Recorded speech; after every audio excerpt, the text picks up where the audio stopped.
Olá, eu sou o Eduardo Fagundes. A ideia desta apresentação é simples. Energia está entrando em lógica de varejo. Isso muda o jogo, porque o varejo é escala. E escala exige uma máquina invisível por trás. Dados, decisão rápida e governança. Sem isso, a operação trava justamente quando o mercado acelera. Para colocar essa virada, dentro de uma perspectiva, vamos começar pelo sinal mais visível: volume e participação no consumo. O primeiro sinal de mudança é o volume. Em 2025, o Mercado Livre ganhou mais de 21.700 assinantes, novos consumidores. E o ACL chegou a cerca de 85 mil participantes, respondendo por aproximadamente 43% do consumo nacional de eletricidade. O recado não é só o crescimento, é a mudança de perfil. Deixa de ser um mercado de poucos contratos enormes e vira um mercado que precisa atender muita gente, com agilidade e custo controlado. Quando o volume muda, o tempo muda também. Agora entra o cronograma e o que ele exige de execução. A partir daí, entra o segundo ponto. O relógio regulatório virou um cronômetro. A abertura para consumidores menores, e depois, que significa hoje de baixa tensão, impõe prazos. Quando o prazo encurta, o risco aumenta para quem ainda depende de processo manual, atendimento fragmentado e pouca automação. Antes de seguir, eu gostaria de esclarecer dois temas que costumam confundir. ACL é o ambiente de contratação livre. Em português direto, é um modelo em que um consumidor pode escolher de quem compra energia, negociando condições comerciais em vez de ficar preso à sua concessionária de distribuição de energia. Grupo B é o conjunto de consumidores de baixa tensão, em geral pequenos comércios, serviços e até residências. Esse grupo é gigantesco em volume e por isso é que realmente se caracteriza pelo varejo no setor elétrico. Se o cronômetro está rodando, a pergunta seguinte é: qual a infraestrutura sustenta uma operação nesta escala? O ponto mais importante é: a nova infraestrutura de varejo de energia não é feita só de rede elétrica, ela é feita de informação confiável e de controle. Quando o consumo vira dado, áreas que antes pareciam de apoio passam a ser parte do produto. Marketing, risco, segurança e conformidade legal. Tudo isso precisa operar junto. É sobre a LGPD, que é a Lei Brasileira de Proteção de Dados. E para essa engrenagem funcionar, o dado precisa trafegar com regra. É aqui que entra o Open Energy e os padrões de segurança. Neste contexto, aparece o conceito que eu já tinha mencionado de Open Energy, que em tradução mais simples é o dado de consumo que pertence ao cliente e que esse cliente pode autorizar o compartilhamento desses dados para receber ofertas melhores de serviços mais adequados. Isto é poderoso porque reduz a assimetria de informação e aumenta a concorrência, mas também, obviamente, aumenta a responsabilidade. É aqui que entram duas referências técnicas que eu faço questão de explicar numa linguagem simples. O TLS 1.2, que é o padrão de criptografia, para proteger os dados no caminho, enquanto trafegam entre sistemas. E o ALT 2.0 é o padrão de autorização para garantir que só acessa dados quem recebe permissão. O ponto aqui é direto. Sem esse tipo de controle, qualquer incidente vira custo jurídico, perda de confiança e risco de reputacional. Com dados disponíveis e protegidos, vem a pergunta prática: como decidir bem para muita gente sem perder controle? É aí que entra a inteligência artificial. E eu não estou falando aqui de modismo. Eu estou falando de três usos que são concretos. O primeiro, a oferta sob medida, entender o perfil de consumo e sugerir um plano que faça sentido. Segundo, preço e pacotes, ajustar proposta comercial com a melhor noção de risco e margem. Terceiro, retenção. Identificar sinais de saída antes do cliente sair e agir para resolver questões, para resolver o motivo da sua saída. E tem um ponto técnico que vale traduzir aqui. Previsão de consumo é gestão financeira. Quando a previsão erra e a compra é errada, o custo aparece.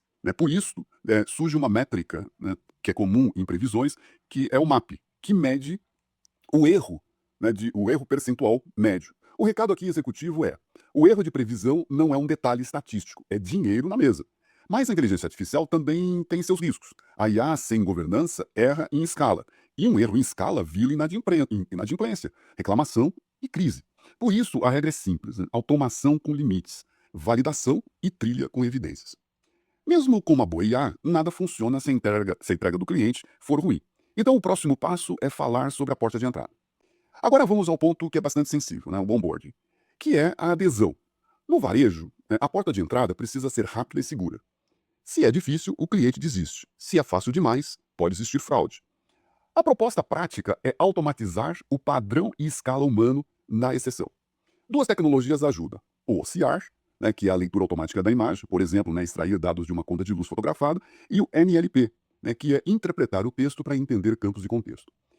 E do lado da segurança, né, entra o KYC, que é conhecer, né, sobre o seu cliente, validar identidade e risco, né, com as checagens consistentes.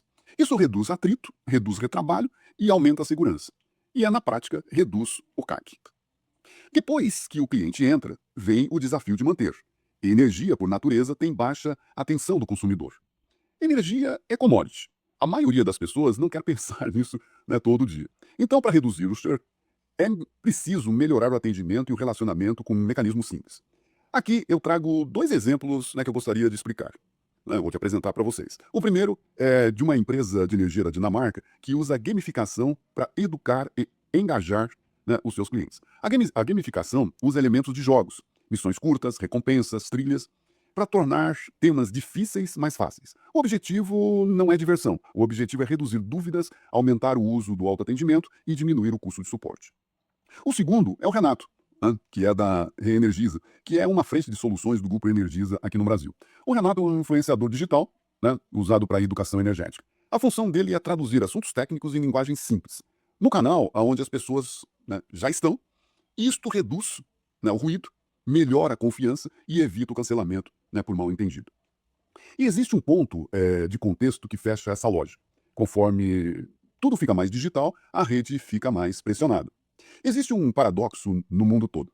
A digitalização e a IA ajudam a otimizar o consumo. Mas o próprio crescimento do mundo digital aumenta a pressão sobre a rede. Novas cargas surgem rápido e isto aumenta a importância de resiliência e comunicação. Em momentos críticos, quem tem dado confiável, evidências e resposta clara protege a marca e reduz o drama. Com esse pano de fundo, as escolhas ficam mais claras e mais exigentes. Aqui entra a síntese do que tem que ser decidido. Para vencer no varejo da energia, a empresa precisa equilibrar três coisas. Primeiro, velocidade versus risco. Antecipar a plataforma acelera a entrada, mas pode trazer retrabalho. Esperar regra final reduz retrabalho, mas aumenta o risco, né, de perder o mercado. Segundo, preço versus valor. Competir só com tarifa tende a gerar um share alto. Competir, né, por proposta de valor melhora o CLTV e reduz o churn. CLTV é o valor do cliente, né, ao longo de um determinado tempo. Terceiro, o onboarding. Conversão máxima aumenta risco de fraude. Segurança total aumenta a fricção e derruba a entrada. O caminho é o equilíbrio, né, com a governança e métricas claras. E para organizar a decisão, temos que olhar o horizonte conhecido com um cenário simples. Dá para pensar, né, em dois cenários. No otimista, APIs, né, e consentimento amadurece. O custo cai e a competição migra para experiência e serviços. No estressado, crescem incidentes, fraudes, judicialização e o custo de conformidade explode. A diferença entre os cenários, lá no final do dia, é a qualidade da governança construída até agora. Então, vamos sair do contexto, do conceito, né, apenas, e ir para a execução. Primeiro, que dá para fazer em 90 dias. Em 90 dias, a missão é manter a base. Primeiro, organizar dados e consentimento. Deixar claro o que se usa, por quê, né, e com qual permissão é possível fazer isso. Segundo, garantir segurança mínima, criptografia, autorização muito bem configuradas e testadas. Terceiro, né, estabelecer métricas executivas, CAC, CLTV, né, calculadora de forma auditável. E um ponto importante, né, auditável significa que alguém consegue verificar como o número foi calculado, sem depender, né, de achismos. Com base pronta, o passo seguinte é garantir escala sem perder controle. Em 12 meses, o foco é escala com governança, automatizar adesão com gestão de exceções, colocar a IA em produção com validação contínua e limites, ativar a retenção, né, com educação e engajamento baseado em dados, e preparar respostas a incidentes, né, com playbooks e simulações. O objetivo é simples: escalar sem colapsar em custo e reputação. Agora eu fecho com uma mensagem, né, que fique para vocês.